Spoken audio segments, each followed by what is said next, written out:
Welcome to Whiskey Cast, cask strength conversation featuring news and interviews from the world of whiskey. I'm Mark Gillespie. This is episode number 764 for April 21st, 2019. Coming up in a few minutes. We've got a population of 29 people, 12 houses, 17 dogs. It's a wee bit remote, admittedly. You've got a 12-mile round trip to buy a pint of milk or a newspaper. It's a good way to live. Way back in the summer of 2011, we first met Gordon Bruce when he took us on a tour of Knockdhu Distillery in Scotland during episode 324, and also on an episode of Whiskey Cast HD. Had the chance to catch up with Gordon for the first time in years during the wonderful World of Whiskey show recently in Cornwall, Ontario, and our conversation is coming up on Whiskey Cast In Depth. I'll also have the calendar of events, the What I'm Tasting This Week department, and on Behind the Label, we'll look at a couple of regulatory loopholes that allowed a couple of surprising whiskeys to reach the market. It's all ahead on this unredacted episode of Whiskey Cast. From far beyond the wall comes a whiskey for those who face the oncoming storm and never stop walking. Winter is here. White Walker by Johnny Walker. White Walker by Johnny Walker. Blended Scotch whiskey, 41.7% alcohol by volume. Imported by Diageo North America, Norwalk, Connecticut. Please drink responsibly. Whiskey Cast. Brought to you by Redbreast, the definitive single pot still Irish whiskey. Those in the know Redbreast. Let's start with the news. It's brought to you by Heaven Hill Distillery. Beam Suntory has made its largest single charitable contribution ever. It's giving the University of Kentucky $5 million to establish the James B. Beam Institute for Distilling Studies within the College of Agriculture, Food, and Environment. The university started offering a distilling studies program 5 years ago, and the institute will build on that. Horticulture professor Seth DeBolt will head up the Beam Institute. We have nested this as what's called an undergraduate certificate. Now, this gives you the ability to still get a major across a traditional discipline, with this falling in as a subclass, a certificate with 12 credit hours that you can fulfill from a range of classes that meet your needs and your sort of aspirations as a student. What the Institute does, and this partnership does, is also looks at what's really important, not just in making spirits, but all the things that go behind that. Grains, water, oak, fermentation, all the little bits and pieces in behind the scenes that are really key research projects that we've always been involved with at the university because we've got this big industry in our backyard. But this just brings everybody together and gives an open door for those needing information. The Institute will also start offering its courses online this fall, as well as on the UK campus in Lexington. You can hear more about the program in our 2015 interview with Seth DeBolt in episode 564 at whiskeycast.com. In other news, Bushmills has received planning permission for the second phase of its expansion project in Northern Ireland. After a year of reviews, the Causeway Coast and Glensborough Council has signed off on plans for a second still house at Bushmills. The $39 million project will include 10 new pot stills, along with 8 new washbacks and a mash tun. That'll double production capacity at Bushmills to around 9 million liters of spirit a year. The project has been more than 4 years in the making. Environmental objections blocked the first attempt to get council approval 4 years ago, but there were no objections to the plan this time around. William Grant & Sons is looking at its options after a British regulator rejected its trademark dispute with an India-based Scotch whiskey bottler. Vivek Anasani applied for a UK trademark for his Glenfield blended Scotch whiskey, which features a logo strikingly similar to Glenfiddich's logo, right down to a similar font. As you might expect, William Grant & Sons tried to fight the trademark, but the Intellectual Property Office's hearing officer ruled that average whiskey drinkers would not be likely to confuse the two brands. Meanwhile, Jack Daniel's is expanding distribution of its number 27 Gold Tennessee whiskey. Until now, the maple-finished whiskey has only been available in travel retail and a handful of markets in Asia. It'll now be available nationwide in the U.S. with a recommended retail price of $99.99 a bottle. You'll find my tasting notes for it at whiskycast.com. While Woodford Reserve is focusing on the Kentucky Derby at Churchill Downs next Saturday in its second year as the Derby's presenting sponsor, that's not the only thing keeping master distiller Chris Morris busy.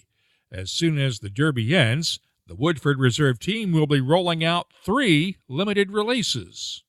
We now have another year's production ready for batching, so that beautiful Kentucky Straight Malt, the only Kentucky Straight Malt whiskey in the world, will make its return, hopefully, to bars and package stores across the country this summer. And we're also bringing out our second release of Woodford Reserve Batch Proof, and that should be hitting stores in the next couple of weeks. And this year's batch proof bottling is 123.2 proof. On top of that, the Woodford Reserve Baccarat edition will come out in global travel retail. It's finished in cognac casks and will sell for around $1,500 a bottle. Stoli Group's Kentucky Owl brand is releasing a new bourbon that's an homage to the Dedman family's history. Back in the fall of 2017, Dixon Dedman told us how Prohibition led to the closing of the old C.M. Dedman distillery.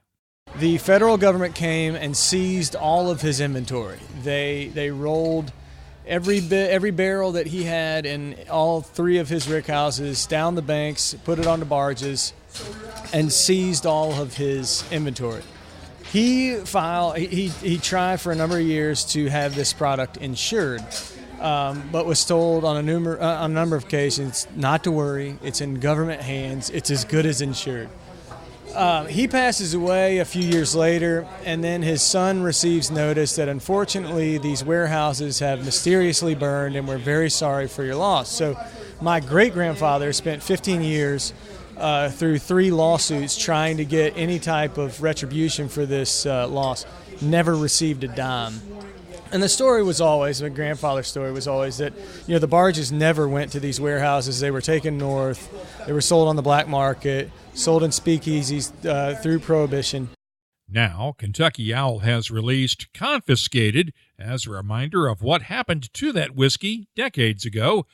It's priced at around $125 a bottle. And while plans are moving ahead for Kentucky Owl Park in Bardstown, Kentucky, it will come under new leadership. Fred Minnick reports this week that former Brown-Forman president Lee Tatum has become Kentucky Owl's new managing director, replacing Dmitry Efimov. He's also being joined by Jim Beam No, who ran the micro distillery at Jim Beam's American Still House in Claremont and also helped develop the Urban Still House in downtown Louisville. Jim Beam No left Beam Suntory last year, and just to clarify where he fits into the Beam family tree, he's Fred No's cousin and Booker No's nephew. He'll be a consultant on the Kentucky Owl Park project, which has yet to begin construction. And finally, 2019 is a big year for a number of craft distillers. Those that started out in 2009, just as the craft distilling movement was gaining steam, are celebrating their 10th anniversaries this year.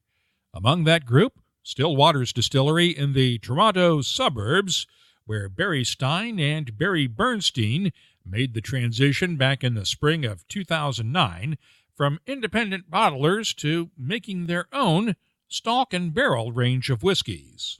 And the guys say it's more than they ever expected it to be. Oh, and so much more.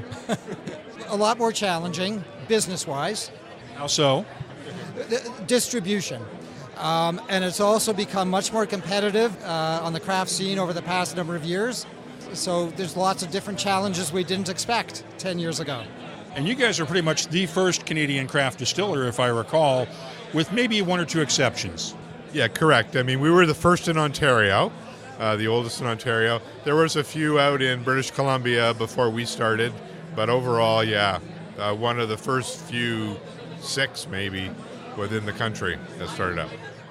What have you learned over the years that now that you guys are sort of the eminences of craft distilling, or the old farts, whatever you want to call it, what have you guys learned that these kids can learn from?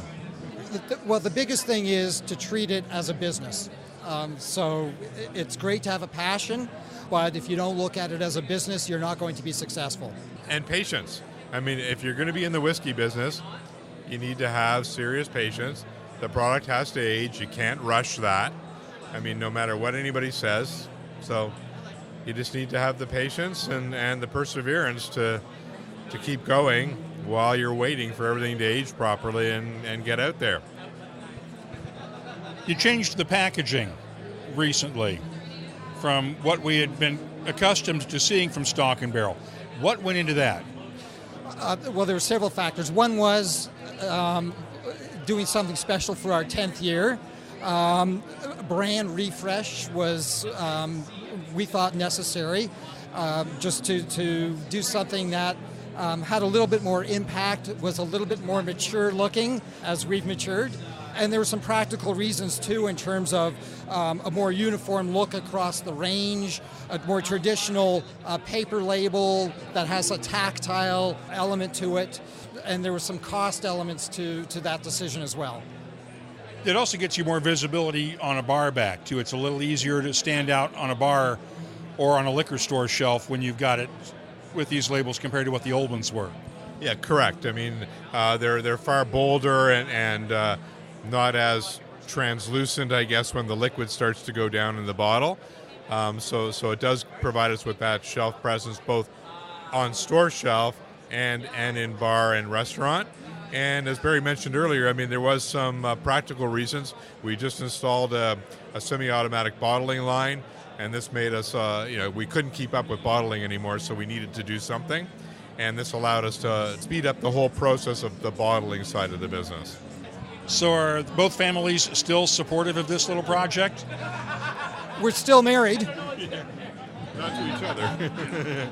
Nothing wrong with that, but... No, but the wives are still there and still supportive, and yeah, they're it's going forward, so... My son Daniel has become the master distiller, and really is taking on a very big role on production now. You couldn't con your kids into this? Not at all. No, they just want the inheritance when I sell it, supposedly. So.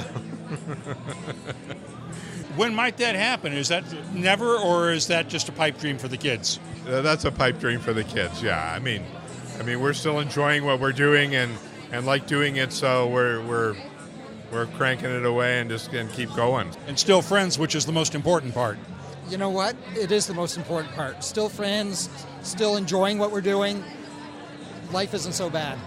We've been following the Berries, as they're known, since their independent bottling days. Congratulations to both Barry Stein and Barry Bernstein, as well as all the other craft distillers celebrating their 10th anniversaries this year. You can keep up on the latest whiskey news all week long at whiskycast.com. The news is brought to you by Heaven Hill Distillery. Keeping American whiskey history and tradition alive isn't just a marketing slogan. It's part of Heaven Hill's fabric.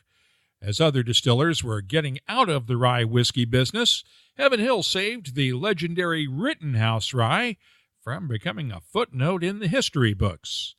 Today, it's the rye whiskey of choice, in a cocktail or neat, with a distinct spicy flavor all its own. Find out more at heavenhilldistillery.com. Think wisely, drink wisely. Time now for the Whiskey Cast calendar of events. The Scotch Whisky Experience in Edinburgh, Scotland, has its next Scotch Whisky Training School coming up on Wednesday, April 24th. The Nth is in Las Vegas this coming weekend on the 26th and 27th, while the Whiskey Fair is in Limburg, Germany on the 27th and 28th. The Spirit of Speyside Festival kicks off on May 1st and runs through the 6th all over the Speyside region of Scotland. You'll find a bunch of Kentucky Derby parties and events in the Louisville area next week. We have listings for them on the Whiskey Cast website. The Spirit of Toronto Festival is May 4th. Whiskey Live Melbourne is on the 10th and 11th in Melbourne, Australia. The Highland Whiskey Festival is May 10th through the 17th at several distilleries in the Scottish Highlands.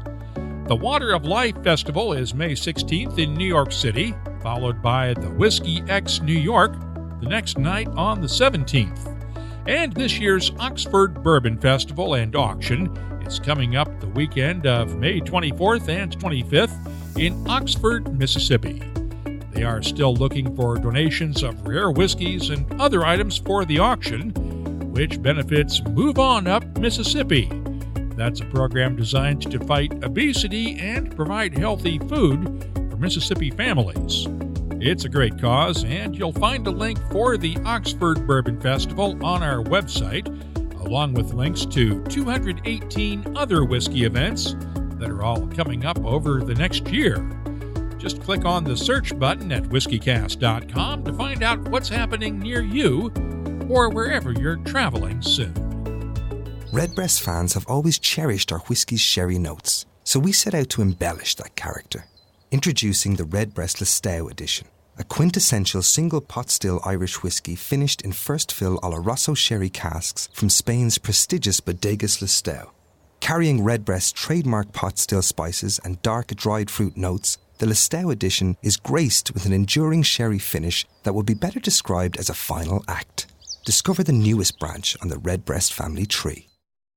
Whiskey Cast In Depth is brought to you by Lagavulin. Back in the late spring of 2011, I first visited Knockdhu Distillery in the Highlands of Scotland. It's well off the beaten path, and back then, hard to find even with help from a GPS. Our small group of riders toured Knockdhu back then with distillery manager Gordon Bruce. The two piles of rubble on your right-hand side there were an exceptionally harsh winter in Scotland last year. We lost two warehouses. Really lucky. There's 2,480 casks in the two buildings. We lost 18. So extremely fortunate. Once you get your head around it, it's actually a chance to improve the site. So it's been a good thing. So you'll build new warehouses then? We're going to build one super-duper shiny new dunnage warehouse for a traditional building. We've kept the granite, we've kept the slates. So most of these bastards from the council give me a building warrant. I better not swear there. Once they get the official go-ahead from the council, we hope to start rebuilding next week. Planning laws in Scotland leave a lot to be desired. Just a fairly protracted process. While Inverhouse's PR person at the time cringed at Gordon's description of the local council, the permits for the new warehouse came through. And not only did Gordon Bruce get to build that super-duper shiny new warehouse, he even had a stained glass window put in at one end, featuring a still, of course. Gordon doesn't get away from the distillery very often, but last month he presented a master class at the Wonderful World of Whiskey show in Cornwall, Ontario, and that's where we sat down to catch up. Never asked this question before in all the years I've known you, but how did you get into this in the first place? Pretty good question. Very simple answer. Knocked on Pulteney Distillery off his door, 1988, asking if there were any jobs. 2 weeks later I started as a marshman in the distillery. Easy as that. And then worked your way down from there, right? Geographically down, up in the business, yeah. You did some time at Balblair too, if I remember right. Bolton's my hometown distillery, started there, Marshman in 1988. Left there to move to Balblair 1994. And left Balblair in 2006 to move to Knockdhu as manager. Tell us about Knockdhu, the town, because we know Knockdhu whiskey, but Knockdhu is a real little town right out in the middle of the Scottish countryside, isn't it? It depends on your definition of little. We've got a population of 29 people, 12 houses, 17 dogs. It's a wee bit remote, admittedly. You've got a 12-mile round trip to buy a pint of milk or a newspaper. It's a good way to live. And a lot more cows than people. Cows and sheep, yeah. What's the average day like at Knockdhu, at the distillery? No such thing as an average day. Every day is different. That's part of the appeal of working in a wee distillery like the Knock. Generally in the office for 7:45, get along, up, wander about the plant, look at things, check out log sheets, speak to the guys, sniff the washbacks, try to avoid computers for the rest of the day, dealing with customers, dealing with salespeople, visitors, breakdowns. Every day is different. I mean, that's the real beauty of working in a wee distillery like we have. But you don't get many visitors because you don't offer tours. We do, actually. That's changed. 2-3 years ago, Alistair, assistant manager, myself, we counted up the number of hours we were spending taking people around the distillery, and it was actually over 30 hours a week, which in itself is a job. So we got a blessing from head office, and we've now got a part-time tour guide. Super young lady, Lorraine, she's in 5 days a week, Monday to Friday. Try to do 2 tours a day. We'll do tours out with those set tours as well. The important thing for me is I hate these distillery visits you go on, and it's so obvious that the tour guide's just regurgitating a script. So before Lorraine started with us, I told her my views and opinions on this. So any spare time she had, she's out in time with the guys on shift. So she's got a pretty good understanding of the process. Good fun as well. Along those lines, I know one of the things that you've really tried to do is preserve a lot of the history at the distillery. I remember being there with you several years ago looking at the old hardware and stuff, and the old mash tuns and the old kilns and things, the things you'd tried to preserve over the years. Preserve? We still use the bloody things. This is I'm not a big fan of the 21st century, to be honest. I'm not totally adverse to making changes to the process or doing things differently, as long as it's done that way for a good reason. Obviously, I hate the answer to things. Why do we do it this way? Because we've always done it that way. The old ways are so important as well, and I'd hate to think we're losing, or potentially could lose sight of where we've come from, the way we used to do things. So the link between distilling, history, and agriculture is really, really important to us. And the barley all used to come from around those farms, from the farms around the distillery back in the day. I don't know, you don't get much of it anymore, do you? We do. Most of the malt we process at Knockdhu comes from Boort malt and Bucky, which is great. Bucky malt or Boort malt works really well at the Knock. It's horses for courses. Boort, I don't know if it's a written policy, but their general policy is they try to source their barley from within a 20-mile radius of the maltings plant. We are 20 miles away from Bucky. So, yeah, on the whole, it's locally sourced barley. Does that affect the spirit at all compared to malt you get from other places? Probably not a great deal, to be honest. But it's got a very low carbon footprint, which that's important to me.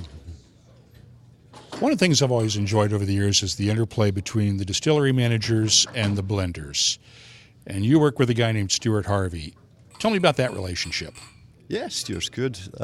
We occasionally have different opinions on things. But on the whole, I think we're both pretty much in agreement in what we're looking for from the Knock for the brand. But who gets the final say, you or him? He's bigger than me, so it's generally him. Stuart's got I don't know if you come across Stuart's assistant, Mark Williamson. Super guy, really good guy, brewing background. we're probably doing quite a bit more with Mark these days. We've recently appointed an assistant to Mark as well, a young lady that used to work in the QC labs down there, Claire Breslin. She's got an absolutely stunning nose. So if you get the chance to have a chat with Mark or Claire, take it. Nice people. What do you think the future is going to be for you in the business? I watch the F-bomb here. Am I going to have a future? I don't know. Just carry on doing what I'm doing, I hope. Every day's a fun day. Love what I do, and it doesn't seem like a job. It's a game, a way of life. A few months ago, I talked with Holly Seidewand, who you mentored when she showed up at the distillery, and you sort of, from what I understand, at least the way she tells the story, you're the one who came up with the idea that she should study at Harriet Watt and get her certificate, and then basically tutored her through the entire course. I want to hear your side of this. Mentored's maybe a wee bit too strong a word. Holly appeared at the distillery. Just I think she booked in for a kind of general visitor's tour. We got chatting there. She's such a lovely lassie, very interested, very driven, and she'd mentioned then that she was looking to do some of the IBD examinations. So we gave her the opportunity. I don't know if I should have done it or not. We gave her the opportunity to come and spend some time at the distillery. And it's difficult to pass these exams if you're only learning the processes from a textbook. Textbook in real life, that's maybe not always the same thing, if you know what I mean. So Holly was lovely. So she came across. I gave her the option of working 6 a.m. to 2 p.m. for 5 days during the week, or working 6 a.m. to 6 p.m. over the course of the weekend. And she asked if she could do both. So she was there at work, 5:45 in the morning. She did her full shift. She got on really well with the guys. They were all very, very impressed with her commitment, her enthusiasm. So she'll do really well. And she got the certificate? She did, yes. Well done to her. Yeah. How often do you get people like that show up that want to work at the distillery and are looking for someone to teach them? Yeah, it is quite, I wouldn't say quite common, but yeah, we do get a few inquiries. As opposed to the tourist that comes through and says, man, I'd really like to work here. You can tell the difference, yeah. Knockdhu is also one of a couple of distilleries in Scotland where the single malt does not carry the distillery's name. It's sold as Knock to avoid any confusion with the Knockdhu distillery in Speyside. And here's a trivia point for your next bar debate. The other distillery is Bacardi's Macduff Distillery in the town of Macduff. Its whiskies are currently sold under the Devron brand name. That's WhiskyCast in Depth, brought to you by Lagavulin, the legendary Islay single malt. The final season of Game of Thrones is here at last. Look for the House Lannister Lagavulin 9-year-old at a whiskey shop near you. It's just one of 8 whiskeys in the Game of Thrones single malt Scotch whiskey collection from Diageo and HBO.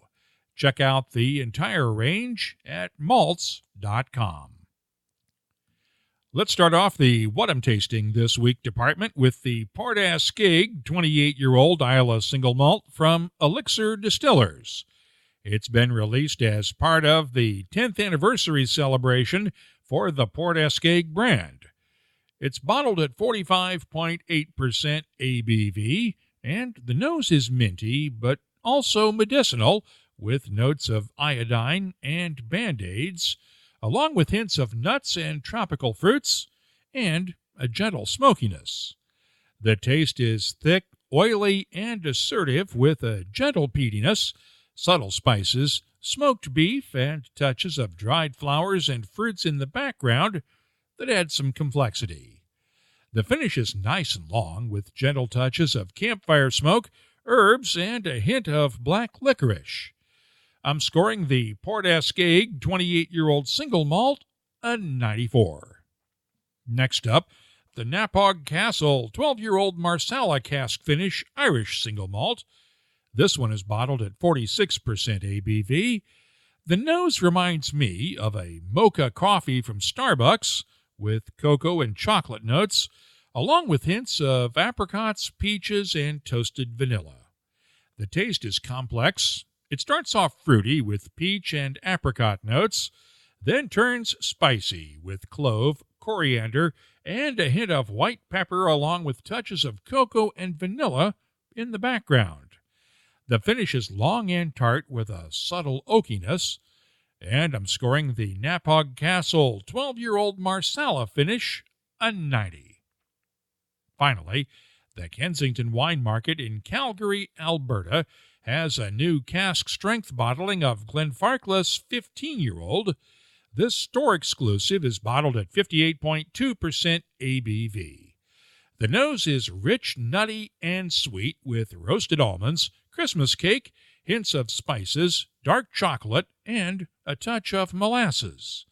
The taste starts off fruity with orange peel and citrus notes. Then the dark side takes over with oak tannins, baking spices, chocolate-covered almonds, and hints of dates and raisins.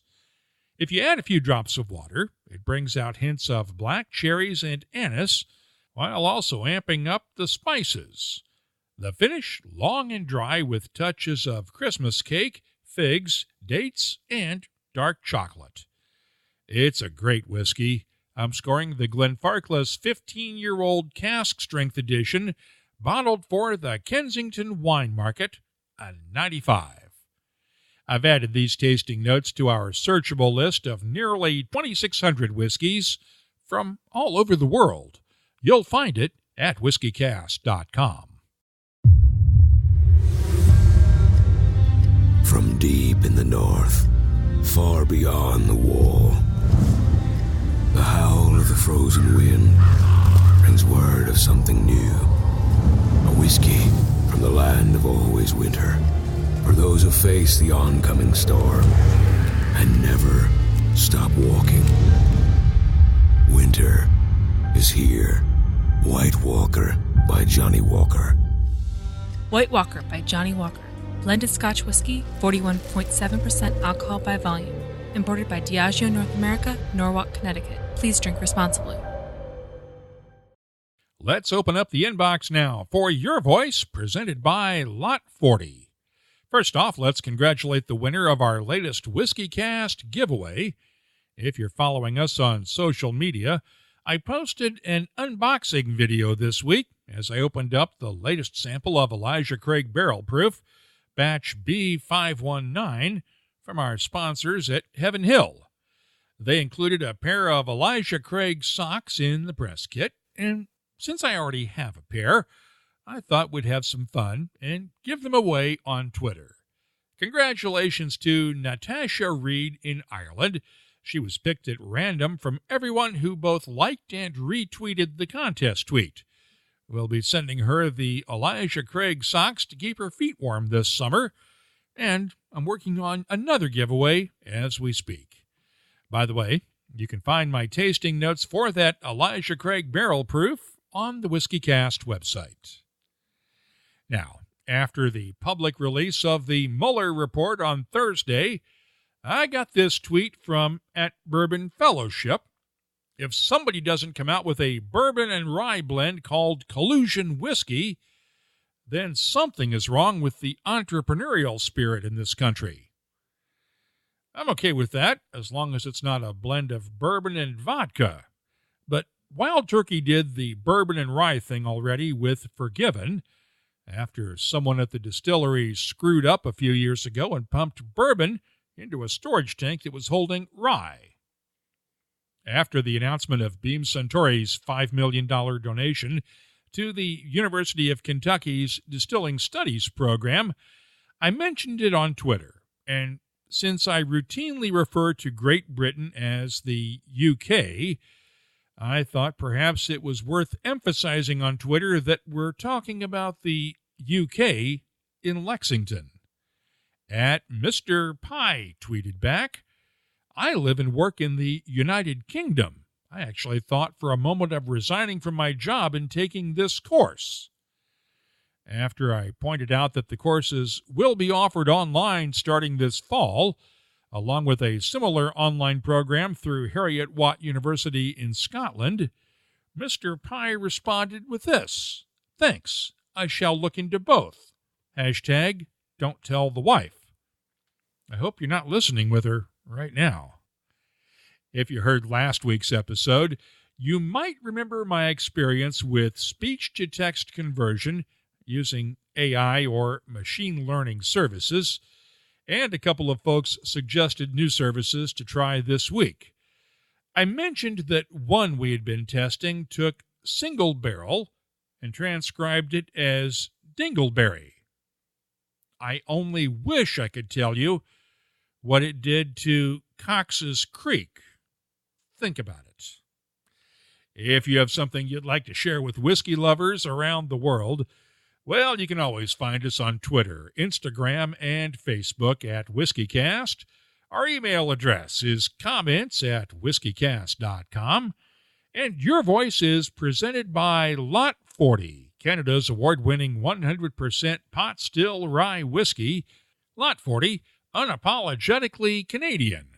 Please drink responsibly. Let's wrap things up now with Behind the Label, our look at the history, science, and all that other stuff that combine to make whiskey unique. It's brought to you by Writer's Tears. Social media is a great place to find out what's making people mad. Let's face it, if you see something that really grinds your gears, you're probably going to share it with as many people as possible. And what better place to gripe than on Twitter? Wade Woodard of Houston knows the TTB regulations inside out. And if you follow him on Twitter at Wade Wood, like I do, or at his Tater Talk website, you'll find that he catches a lot of labeling issues that slip through the cracks at the TTB.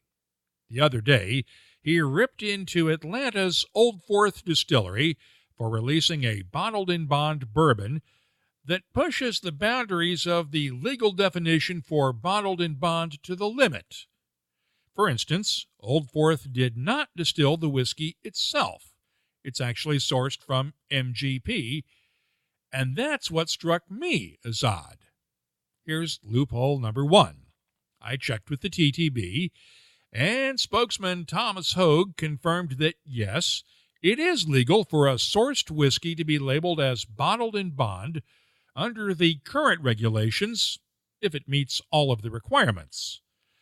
Under the original 1897 Bottled-in-Bond Act, though, by my reading, it would not have been legal, since the whiskey would have been removed from bond at the distillery before it was transported to Georgia to go back into a warehouse. Wade does nail down two other problems with the Old Fourth Bottled-in-Bond bourbon, though.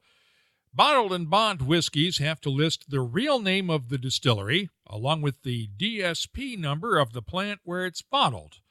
And the Old Fourth label doesn't do either one, though Wade did find an Indiana DSP number hidden in the label's artwork. He also correctly points out that the label violates another regulation. If a whiskey is distilled in one state and bottled in another, then the label has to, in this case, include the words distilled in Indiana. This one doesn't. But that does explain why you see a lot of whiskeys with distilled in Indiana in small type on the back label. Now let's move on to loophole number 2. And this one also comes from Houston by way of our pal Fred Minnick. Christopher Hart at TX Whiskey Social found that Micardo, a Swiss whiskey maker, is selling a so-called Swiss bourbon, and even bragging that it's one of the few bourbon whiskeys to be produced outside the U.S. Of course, the general rule of thumb is that bourbon can only be made in the United States, and not only is that a U.S. law, it's protected by a lot of international free trade treaties. Unfortunately, none of those treaties are between the United States and Switzerland. Even though the Swiss have very close ties with the European Union, They are technically not a member of the EU, so the protections for bourbon in European law do not extend to Switzerland. We checked with the Office of the U.S. Trade Representative in Washington, which negotiates free trade agreements and monitors compliance, to see if any other treaties might apply. We have not yet received a response. There appears to be some limited protection for geographical indicators, though, under World Trade Organization rules. Of course, Switzerland and the U.S. are both members of the WTO, but it would take a formal complaint from the Trump administration to both Switzerland and the WTO for any action, and even then that could take years to resolve. The good news? Existing trade agreements would make it almost impossible to legally sell the Micardo Swiss bourbon outside of Switzerland. And no, I have not tasted it. If you have something you'd like us to look at on Behind the Label, just use the contact form at whiskeycast.com to get in touch with us. Behind the Label is brought to you by Writer's Tears. Writer's Tears Copperpot, a unique triple distilled premium Irish whiskey, combining single malt and single pot still. First fashioned in the 1700s and still a rarity today. Sure, as we say in Ireland, what's rare is wonderful. Writer's Tears Copperpot. That's all for this episode of Whiskey Cast. You'll find links for the stories in this episode in our show notes at whiskeycast.com. That's also where you'll find links for the Whiskey Cast Tasting Panel podcast and our Whiskey Cast HD videos, along with the latest whiskey news, tasting notes, photos, and a whole lot more, including an archive of all of our past episodes back to 2005. We'd love to hear from you. Look for us on Facebook, Instagram, and Twitter at WhiskeyCast.